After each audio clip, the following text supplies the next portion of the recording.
The night sky was quiet, peaceful, and clear. Stars shone bright like tiny diamonds. But in the vast desert of Nevada, something was coming, something not from Earth. A silver pod fell from the sky, burning through the thin atmosphere. It hit the sand hard, leaving a crater behind. From the pod came a soft, slow hiss. Then the hatch opened. Inside was a woman. She was unlike anyone had ever seen. Her skin was pale with a soft blue tint. Her eyes were large, shining bright, green. Her hair was long and silver white, flowing like liquid moonlight. She looked tired and weak, but her face showed courage and hope. A team of scientists and soldiers rushed to the site. They were surprised and cautious. Who was she? Where did she come from? She was an alien, that much was clear. But she spoke perfect English. "My name is Araya," she said softly. "I am a princess. I come from the Zurellan Dominion, a great empire far from here." The leader of the team, Colonel Marcus Hale, stepped forward. He was tall and strong, with sharp eyes that never missed a detail. He looked at Araya carefully. "Why did you come here?" Marcus asked. Araya's eyes flickered with pain. "I escaped. My people, my father, they want me back. But I want to be free. Please help me." Her voice was calm but full of sadness. The scientists whispered among themselves. The world had never seen an alien like this before. Araya looked at Marcus and said something strange. "Tell me what to do, human. I just want to be yours." Everyone was shocked. She was not asking for power or weapons. She was asking for trust, for friendship, for a place where she could be herself, not a prisoner or a weapon. Marcus felt a strange feeling inside. Something about her made him want to help. Maybe it was her honesty or her hope. Maybe it was something deeper. The news spread quickly. The world watched as the alien princess arrived. Some were scared. Some were curious.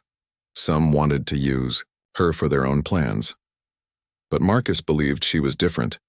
He took her to a secret base where she could recover and learn about Earth. Araya spent her days studying human ways, listening to stories, and learning about Earth's history. She was amazed at human courage, their love for freedom, and their strength in hard times. One night she told Marcus about her home. "The Zurellan Dominion is ruled by my father. He is a cruel man. He uses fear and control to keep power. I was born to follow his orders and to be his pawn. But I want to choose my own path. I want to be free like humans." Marcus nodded. Freedom is not easy. It comes with risks, but it is worth fighting for. Days passed. The bond between Marcus and Araya grew. They talked about hope, fear, and dreams. Marcus showed her Earth's wonders, from the shining cities to the simple deserts where she landed. But danger was near. The Zurellan ships arrived in Earth's orbit. They demanded the return of their princess. They warned Earth, protect her, and face war. The world was divided. Some wanted to hand her over. Others wanted to protect her. The choice was difficult. Araya looked at Marcus and said again, softly, "Tell me what to do, human. I just want to be yours." Marcus made a decision. He would protect her. He would teach her how humans fight and choose. He would help her find her own strength. The first step was simple: trust each other, and together they would face the coming storm. The sky above Earth was filled with dark shapes. Massive ships, bigger than cities, floated silently in orbit. The people below looked up in fear. The Zurellan fleet had arrived. Inside the command room of the United Earth Defense Council, the leaders gathered in urgent meeting. Screens showed the alien ships blocking satellites, watching Earth's cities. The air was thick with tension. Colonel Marcus Hale stood quietly among them. His eyes never left the main screen, where a message blinked in alien code. The message was simple but clear: return the princess or face war. The council debated. Some wanted to surrender Araya to avoid destruction. Others wanted to fight even if the war seemed hopeless. Marcus raised his hand. "We cannot give her up, not when she has chosen to be with us. She is no longer their prisoner." "But the fleet is huge." said a worried diplomat. We don't have the power to fight them all. Araya sat nearby, listening. She felt the weight of her decision pressing down on her like a stone. Her father's empire was strong and cruel. She had risked everything to escape. Now she had to stand for what she believed. Later, alone with Marcus, she said softly, "My father controls a terrible weapon. It is a mind swarm, a swarm of tiny machines that can take over the minds of living creatures. With it, he controls entire armies without question." Marcus frowned. "A weapon like that could destroy us." Araya nodded. "Yes, I carry the key. A part of my blood holds the code to control the swarm. If my father gets me back, he will use it to enslave many worlds. We must stop him." Marcus thought for a moment. "Then we need to teach you how humans fight and protect what they love. You must learn to choose your own path, not just run." Araya smiled, faint but real. "I want to learn. Show me." Days passed in training. Marcus and his team taught Araya about human weapons, strategies, and courage. They showed her the power of unity and the will to be free. Araya practiced with weapons and simulation battles. She grew stronger, more confident. But inside, she felt the pull of her past. Her father's voice echoed in her mind through hidden implants and reminders of his power and threats. One night during a training session, the warning alarms blared. The Zurellan fleet had attacked the lunar colony. The attack was brutal. Buildings destroyed, people lost, the colony's defenses crippled. Earth was under direct threat. Marcus turned to Araya. "We have to act. The colony is losing. The Zurellans want to control their mind swarm receiver there. If they succeed, they will enslave every living being on the moon." Araya nodded. "I will go with you.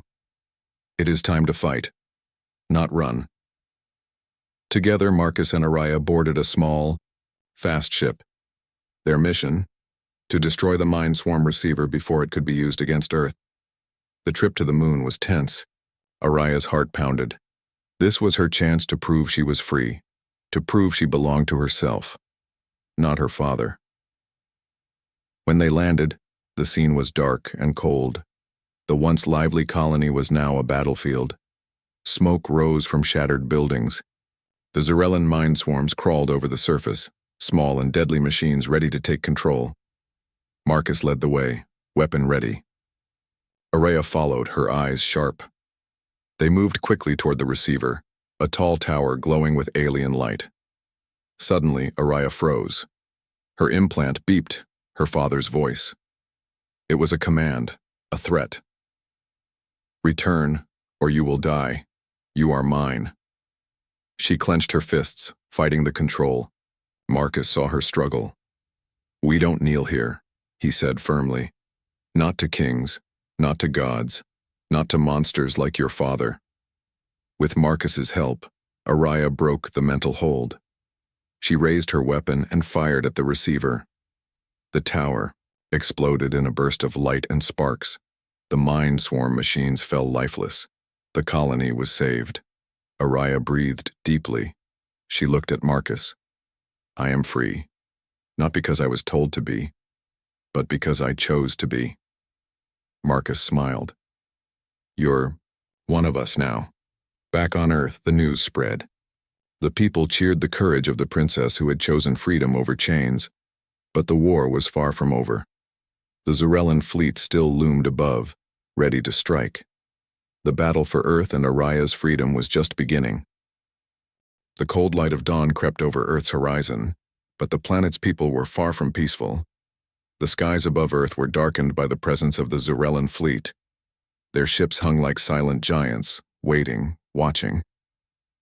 Inside a bustling command center deep underground, Colonel Marcus Hale paced back and forth. The news from the moon colony had been a relief. The mind swarm receiver was destroyed. But that victory was small compared to the storm looming on the horizon.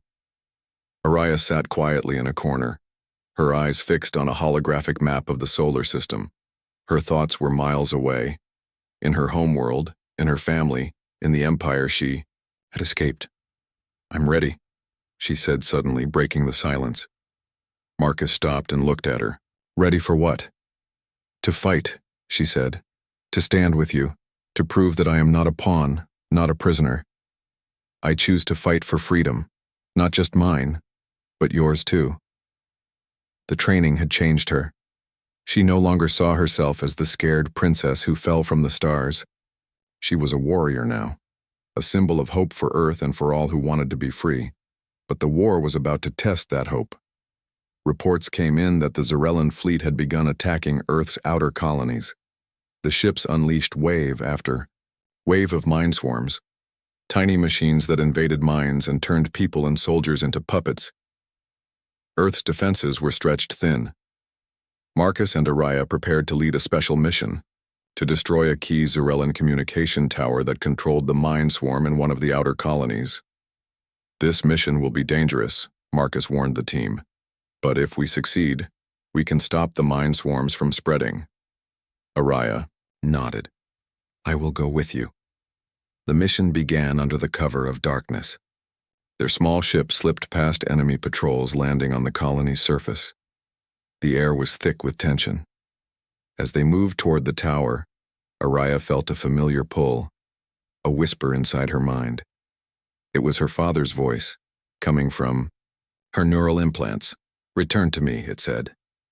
You belong to the Dominion. She shook her head, trying to block out the command.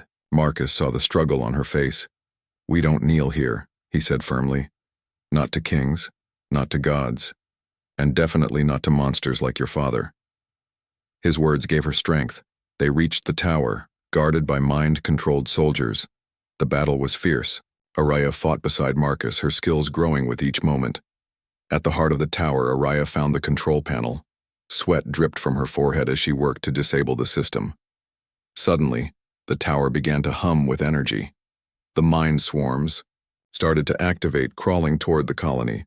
Marcus fired at the approaching machines, holding them back. Almost there, Araya shouted. With a final press of a button, the tower exploded, sending a shockwave that destroyed the mine swarm control signal. The colony was saved. Araya stood with Marcus, looking out at the stars. She knew the fight was not over. Her father's empire would not give up easily. But she was ready. I belong to myself now, she said quietly. Marcus smiled. And you belong with us.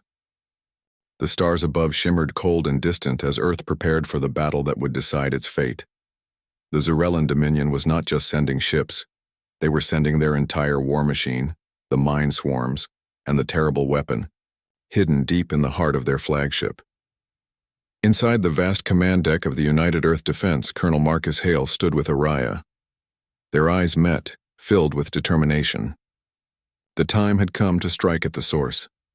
We have to destroy the flagship, Marcus said firmly. It controls the mind swarms and the device in your bloodline that can unlock their power. Araya nodded. She felt the weight of her past, her blood, and her people pressing on her. But more than anything, she felt a fierce desire to be free from control, from fear, and from the chains of her father. Together, they led a small strike team aboard a stealth ship hidden inside a dead comet. Their plan was daring: infiltrate the enemy flagship, disable the mind swarm controls, and destroy the device that gave her father control. The journey through space was tense and silent. The crew knew the risks. If they were caught, they would be prisoners or worse. Finally, the comet approached the massive Zarellan flagship. It was a floating city of steel and shadows, filled with unknown dangers. As they docked silently, Araya felt a storm of emotions. This was her home, the place she had run from. Now she was returning as a fighter, not a princess. Inside the ship, the corridors were cold and empty. The lights flickered as they moved deeper. Then, a sudden alarm blared. They had been discovered. Zarellan soldiers poured in. The fight was brutal. Marcus and Araya fought side by side, each blow a step closer to freedom. Finally, they reached the command room. There, through a glowing hollow link, stood her father, the tyrant emperor of the Dominion. His eyes burned with anger and hate. Return to me, Araya. You belong to me, Surrender now and your life will be spared. Araya stood tall, her voice steady. I am not yours anymore. I never was. I belong to myself. Her father sneered. You are weak. Without me, you are nothing. She raised her hand holding the key, the genetic code in her blood that could control the mind swarms. But instead of giving it to him, she handed it to Marcus. Use this to end his war, she said. Not to start another. Marcus accepted, the code with a solemn nod. With a final blast, the command room exploded. They fled the ship as it began to break apart from the inside. Outside, the battle raged. The mind swarm swarmed toward Earth, but with the code and Marcus's strategy, Earth's defenses fought back harder than ever. Araya looked to the stars, her heart full of hope. The war was far from over, but now she was no longer a pawn. She was a warrior, and she fought for freedom for Earth and for herself. The battle had stretched across space and time, but now the end was near. The skies above Earth cleared as the Zarellan fleet began to retreat, their control over the mind swarms broken. The weapon hidden in Araya's bloodline was no longer a tool of fear. It was a symbol of hope. Back on Earth, people watched the stars with new eyes. The alien princess who had fallen from the sky was no longer a prisoner or a pawn. She was a hero. In a quiet room inside the United Earth Defense Headquarters, Araya sat beside Colonel Marcus Hale. They looked out the window at the peaceful night. The war was over, but the future was theirs to build. I never imagined I could feel this free, Araya said softly. To choose my own path. To stand beside humans, not under their weapons. Marcus smiled gently. Freedom is hard-earned, but once you have it, nothing can take it away. Araya nodded, her eyes shining. I want to help, to build a world where no one is controlled, where choices belong to everyone. Marcus looked at her with respect. You've already done more than most. You taught us what courage looks like. Suddenly, the door opened, and the council members entered. They came with smiles and hands extended in friendship. Princess Araya, the council leader said, Earth welcomes you as an ally, not just a visitor. Together, we will face the stars. Araya stood tall, feeling the warmth of acceptance. She was no longer alone. Days passed. Araya helped Earth rebuild and prepare. She shared knowledge of the stars, the science of the Zarellan Dominion, and the strength of freedom. Her bond with Marcus grew stronger. They trained, planned, and dreamed together. Two worlds united by hope and courage. One evening, under the wide sky filled with stars, Araya looked at Marcus and whispered, Tell me what to do, human. I just want to be yours. Marcus took her hand gently. You've already chosen, Araya. You are ours, and we are yours. The future was bright. Together they would protect freedom, fight for peace, and reach for the stars. The alien princess from a distant world had found her home, not in chains or crowns, but in the hearts of those who choose to be free.